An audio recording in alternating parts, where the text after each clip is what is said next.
Welcome to the Real Estate Jam session. Today we're going to be talking about closing deals with creative lending. And my guest today is Angelo Christian. He's the chairman and CEO of Christian Financial. He's going to walk us through the tips and tricks to finding the best financing packages for our real estate investments. So make sure you go to the video, check it out, give us a like, and while you're there, if you haven't done so already, make sure you subscribe. Now, if you're new to the channel, my name is Joe Killinger. I've been a real estate entrepreneur for over 20 years. And I use this channel to really walk you through the tips and tricks that have worked well for myself in real estate investing or as a real estate agent. And my guests will do the same. They'll tell you what's worked for them and what not worked so well for them. So again, make sure you go to the channel up above, check out the video, give us a like, and while you're there, make sure you subscribe.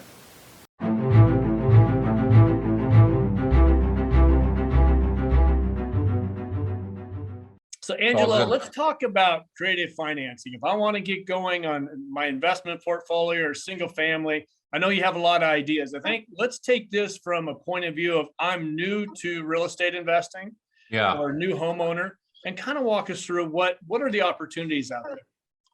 So that's a great question. And so how we're positioned, Joe, in the market, with our company, we have two different lending divisions within my company. And so the thing that I think it's very important to understand, like if you're either an investor or consumer, who you're dealing with in the marketplace, because you have a lot of mortgage companies or lenders, they either do just commercial or they just do conventional. And so that's fine. And they're very good at what they do. There's a lot of great companies out there. But you have to really understand who you're working with in the marketplace. I've been in mortgage. That's what I've been doing for my whole career, over 20 years. Yeah. And some of the things that I've witnessed and realized that in my time being in the mortgage business is that you have customers that come to you and you're not able to service them because you don't have the products. So, and that to me is a missed opportunity, kind of like Jeff Bezos with Amazon. He created a very massive web to become, as sticky as possible to capture the client's business. And so, and very similar to Disney. So I watched what these great companies did in other industries, like, Warren Buffett, doing the things he did with Berkshire Hathaway. And no one was really doing that in the mortgage business because of all the regulation and just understanding how to put it all together. So our company, the way that we're structured is a nationwide commercial and residential. Our bank that I don't own the bank, but I have a partnership with them. They have $8 billion in assets. And they lend off their balance sheet and they service their own loans. Okay. So because of that, we have this enormous amount of flexibility, autonomy, and being dynamic to be able to make a loan for someone that just got out of a bankruptcy if they can put 20% down, an investor that maybe can't document all of their lease agreements, or maybe it's not debt servicing at the proper rate, but they like the location. We can make a business decision to fund that loan. Or you have somebody that maybe they have a 580 credit score, they want to do FHA, even though most lenders want 620, we can make a decision if we want to fund that loan. So the thing that, if you're out there and you're trying to figure out where to go and get funding, you really want to work with somebody that really obviously understands, that's a master and expert in their space. And they have the products to be able to take you to a bridge loan or a private loan or hard money, and then they can refinance you to a long-term conventional, or if you're doing a fixed to rent product. So working with somebody that really, really knows that and can show you the short-term and the long-term solution, I think is very powerful, especially right now in the marketplace, how competitive is real estate. Yeah. So how do you find that if I'm new and I want to find somebody? Referrals? Do I just start reaching out to friends? How do I find somebody like you? So for us, we're all over the internet. Just probably how you found us. Social media. But the thing is that, you can call your local credit union, your bank, and see what they have. The issue is, and not for everybody, there's a lot of times where those companies can help out and get it done. Where we find, obviously the theme here is creative financing today. Like I have for example, a customer that called us on Thursday, and his sister has a property. It's worth like $2 million. She doesn't want it anymore. And he wants to take over the property and fix it up, and he's $300,000 in rehab and then turn into a rental but he's got a 550 credit score. So they're like, hey man, can we do anything here? What can we do? I'm like, hey, we can restructure this loan and put an LLC and add you to the title and then do a refinance, and we can do an asset-based loan for you. Okay. He's like, did anyone ever propose that? He's like, no, I didn't even know you could do that. So, so you have situations where people are in these, and I've seen it more and more. I don't know about you, but there's these very interesting situations, and you have to have somebody that really understands the laws in lending to figure out how to structure a loan. Now, obviously, we can't help everybody that calls us, but we have, and see, the thing is, Joe, we have so many different like we right now we're really pushing people to get off their mortgages and do HELOCs, the all-in-one HELOC. I don't know if you've seen anything about the first lien HELOC. So that's a big thing for us right now. We're telling everybody, hey, why would you have a mortgage when you can turn your house into a cash flow generator, right? Revolving line of credit. So we're one of the we service that loan, we bank that loan. We can go up to a $2 million loan amount nationwide. And it's taken over by fire. It started off, this product started in Australia. Everyone in Australia does a HELOC. They don't even do mortgages over there. And then it's gone to Europe, and now it's coming here to the US. And so we're really big advocates of, investors or people researching the all-in-one HELOC and getting off of their mortgage and then going into a first lien HELOC so they can have that revolving line of credit. So, right. We have so many programs, like we do construction loans. Well, I think I need to explain what a HELOC is. That a lot of people watching may not know a home equity line of credit. Can you give us just a 10-second how it really works? Yeah. So forgive me. So a HELOC, as Joe stated, is a line of credit, kind of like how you have a credit card. Obviously, the interest rate is not 18%; it's 4%, and it's attached to your home. There's a lien against your house for that line of credit. But the way it works is, if you want to pull funds from your line of credit, you can do that on demand. You get a bank account, checking account set up with our bank. And let's say you log in, you need 50,000, you push a button, 50,000 is deposited in your account. You pay daily interest on the money that you borrowed. So let's say that you had a home that's worth 500,000. The bank will give you up to 80% loan to value on a credit facility. So a $400,000 credit line. And let's say you just want to take out 2,000, you just pay interest on 2,000. So, and you can pay that off anytime, and you can pull from it anytime. It's a 30-year fully amortized loan.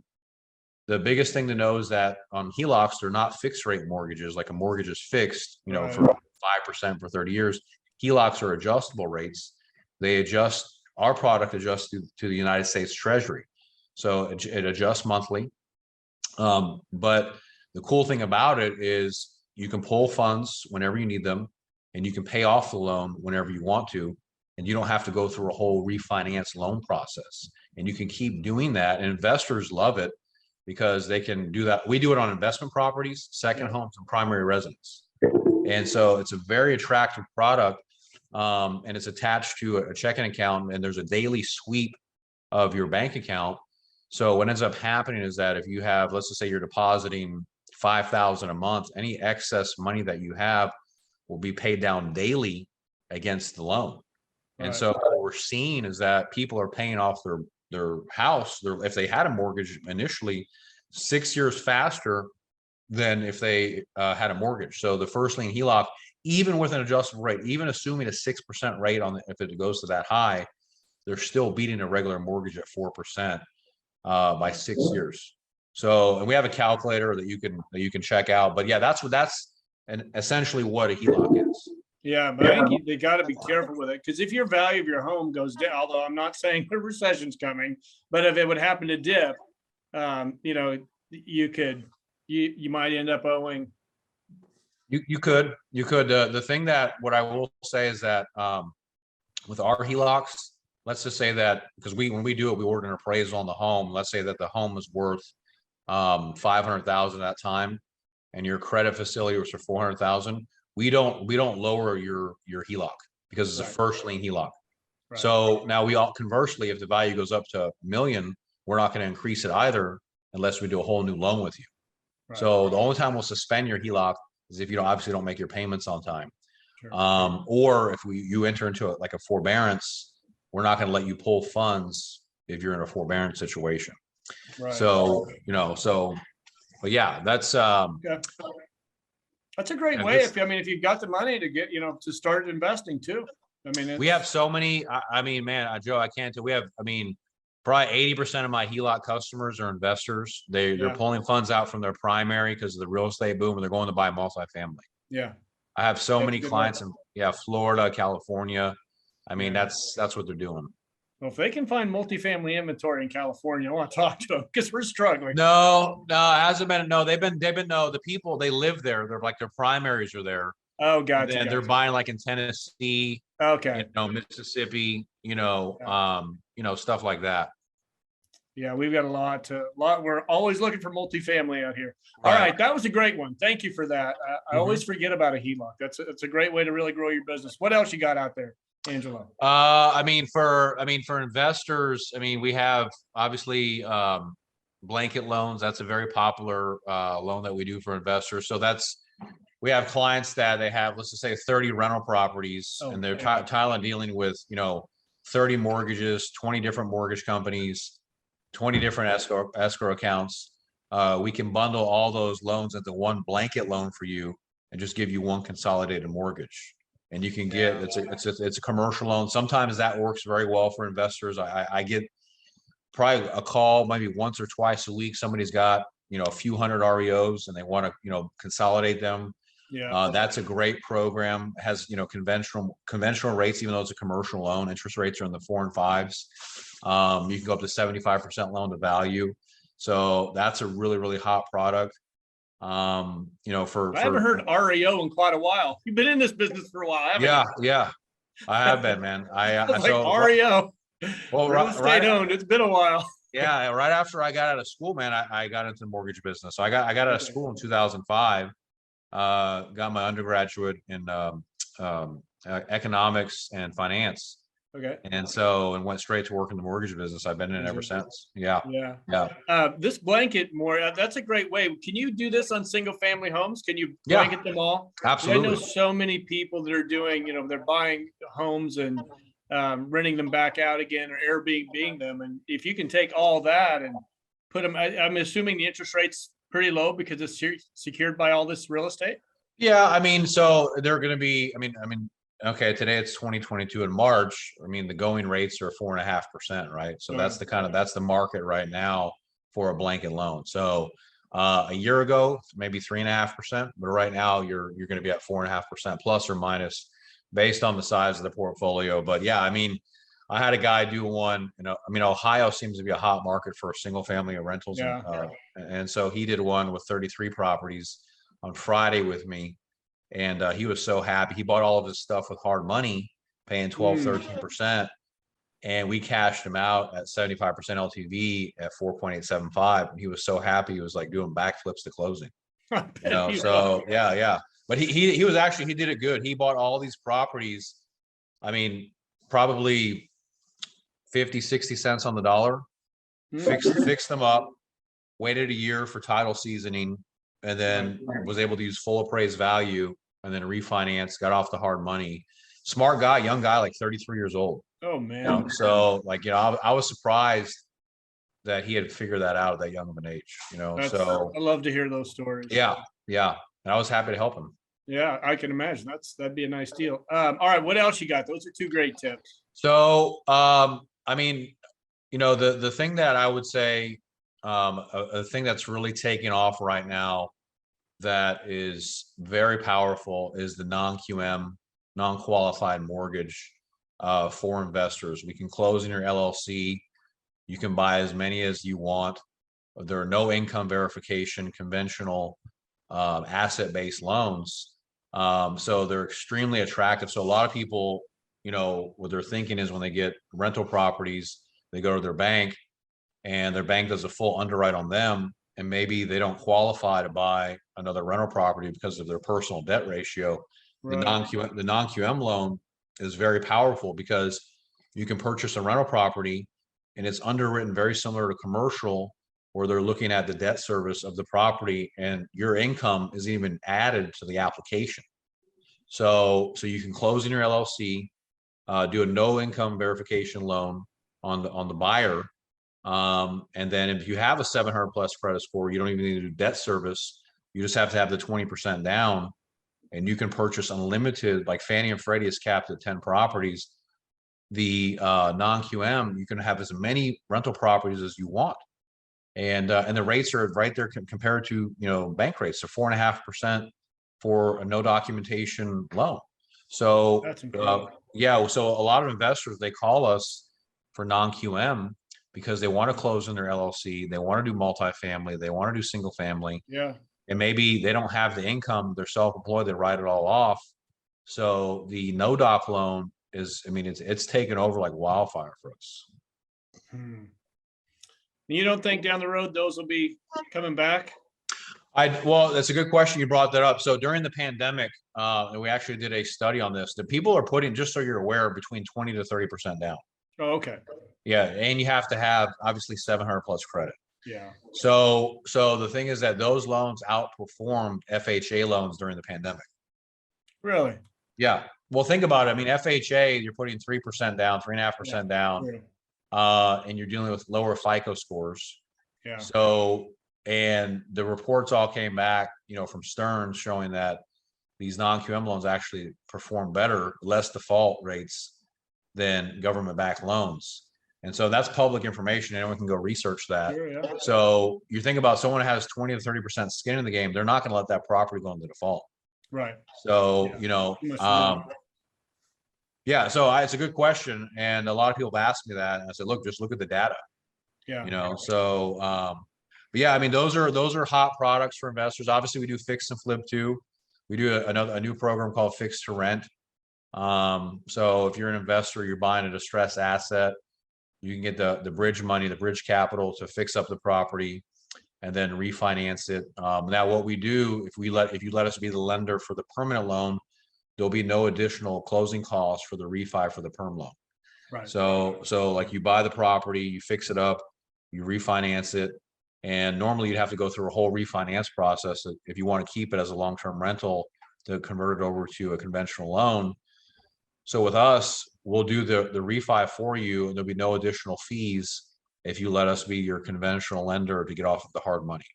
Okay. So that's that. We offer the hard money, the bridge. We'll go up to 100% of the rehab money and up to 90% cost on the purchase for a rehab loan. Gotcha. So that's a strong program. We go down to a 650 credit score with that. Okay. I keep seeing all this BRRR. Is it they're build to rent, or people are fixing up, and renting? How much longer do you think that market will stick? Do you have any idea? I got a feeling you're looking at a lot of the data.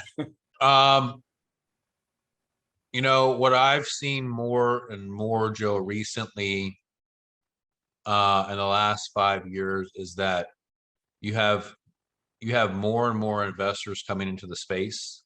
Right. More and more competition, so the margins are getting squeezed. Yeah. And what I've seen shift to, which I'm happy about, is ground up construction. Yeah. So that's what we offer a true one-time close construction loan for primary residents and investors. I'm seeing more people like, I can't find the rehab, I can't find the house that I want, I'm just going to build it. I'm going to find a piece of land, find some acreage, develop it, and then build it. So I think, that market is eroding, and the opportunity, what I'm seeing more of, is ground up construction. Yeah. Angelo, you'd be a good one to ask. The modular homes are building now, right? I don't know if you've seen them. Yep. Buy a piece of property, ship it in, pop it down. They're beautiful homes. I've not been in one, so I don't know the quality, but people are saying the quality is good. Is that something you guys finance? Oh yeah, absolutely. Yeah. So I'm glad you brought, especially in California. Yeah. In California, we get, so many calls for barn dominium, tiny home, modular home, mobile home. And, they have a piece of land, or they want to buy a piece of land, and we'll do the whole thing, a one-time close construction. They buy the land, they do a turnkey build out. Let's just say they use Clayton Homes or Palm Harbor. Yeah. We'll install the whole thing with the well, the septic, all the underground utilities. It's a whole package that we fund the whole construction for. Oh, okay. And it is because, like in California, like even a little modular home is $500,000. in Yeah. California. So, Yeah. and we get those calls from, I mean, everybody, whether it's first time buyers or senior citizens. And they're like, look, man, I mean, this is, I want to live here. This is what I can afford. Like, yeah, we can do it for you, Yeah. and I would think time cost. I mean, you buy the lot, pick your house out, have it delivered. I don't know how long it takes, but I would think with everything, and of course, maybe now with everything going on with shipping, we might have a problem with it. Might be a little bit longer, but it just seems like a faster way to go as well. Yeah, it's definitely more affordable. What we've seen is on average, those, if the home's in stock, 60 days. If it's not in stock, yeah, it could be 6 to 8 months. It just Yeah. depends on, what, I've seen everything, especially recently, but it is something that people are definitely doing in more expensive states like Virginia, California, Oregon, Washington. It's an alternative. And we do it. We can do it on a conventional loan, an FHA loan. And it's a very, very attractive product. Yeah. I mean, I was talking to somebody the other day that's remodeling their bathroom, and she's waiting 4 months just for tile. So Wow. I think we just got a little bit of a hitch right now. Yeah. As interest rates go up, Angelo, what do you think? What do you see happening in the marketplace? Well, it's funny you brought that up. I think that so this is my take on this. Um, so interest rates have gone up, and this is something I had predicted about 2 years ago. That obviously anyone that's been in the market knew that rates weren't going to stay low, suppressed Right. for too much longer. And I don't think that rates going in the fours is a bad thing. Right. I think that we kind of needed that. But I don't see happening, Joe, is I don't see rates, and this is just my opinion, I don't know. I don't see rates going to 7 or 8% again either. Because if you think about, if that happens, the trillions of dollars that the Feds has on their balance sheet, that would explode. And if rates jump that high, and obviously they would be concerned about that and watch that because of all that mortgage debt that they've purchased in the last decade. Yeah. And so if rates did that, I mean, we'd have another recession, because all the trillions of dollars that they're holding would be worthless. So, but again, I'm not saying that it couldn't happen, but the likelihood is very rare. Now, could you see a 5 or 6% rate? I think it's possible. And if that happens, I think that, because you're right, it's going to squeeze consumers from purchasing power. And I think that you're going to see, much like what we did before. And I don't know for sure. I don't think anything will ever be like it was in 2005 with that loose of lending. Yeah. But I think you'll start to see, like, for example, there's government programs that offer tax credits to help to offset property taxes, things that will help to try to stimulate to offset the rise of interest rates. And so, maybe you're going to see more adjustable rates again. For example, I can get you a 3.25 on a 3/1 ARM versus a 4.5 on a 30-year. You're going to see a lot more people taking those ARM loans again. Yeah. You're going to see interest only. We're doing interest only on primary residence again. So you're going to see interest only come back. Yeah. So lenders are so sophisticated, they'll always come up with ways to to combat a rise in interest rates. So you'll see adjustable rates come back again. We're starting to offer a ton of adjustable rates again. All right. Yeah. Oh yeah. Absolutely. And then interest only, a lot of people are asking for interest only again. Yeah, I suppose it's just yeah. wait and see. Yeah, But I agree. I mean, but you think about, I mean, you have to, I mean, you've been in business, Joe. I mean, you have to be spontaneous. You have to be so creative, so slick to respond to the market, because you don't know what's going to happen. Yeah, right. You can get left behind pretty quickly. Yeah. So I think that that there'll always be things that come up, and all you can do is figure out how to respond and deal with it the best way you can. Well, and I think for especially somebody that's newer getting into real estate, they need to find somebody like you that has all this information and is willing to share it with people. Matter of fact, could you tell us? So you've got a podcast, Angelo Mhm. Christian podcast. When do you put that out? We do 4 of them actually. We do Monday, Wednesday, Friday, Saturday. Those come out at 6 a.m. You can check us out on YouTube. Yeah, Angelo Christian Mortgage. We have our Instagram, official Angelo Christian, and then my website is officialangelochristian.com. I'm going to put all those links Thank down you. below this video, so make sure everybody can find you. I just think you have such great information to share with everybody. We try. I mean, we really try to. I mean, that's the biggest thing. Like, we're very solution oriented, and in our spirit and our soul is in line to help people to to change their lives, give them the capital, whether it's a first time buyer or it's a sophisticated investor. We really try to go the extra mile. We're not perfect, so we make a lot of mistakes, but we certainly try, and our heart's in the game. Well, shit, you're the first unperfect person we've had on this show, so damn it, we're Sorry sliding about there. that. Yeah, sorry. Yeah, be no, honest. it's none of us are perfect. We learn from it, but Yeah, learn from our mistakes. But well, Angelo, thank you very much for yeah, coming on the show today. absolutely, man. Appreciate it. Thank you, Joe. I really appreciate it. I wish you all the best, man. All the best with your Yeah, future. thank you. Thank you Thank very you. much. And for those of you watching, make sure you go to the video, give us a like. If you haven't done so, make sure you subscribe. And again, I am going to put Christian's info down below so you can contact him directly. Thank you, Joe. Thank you.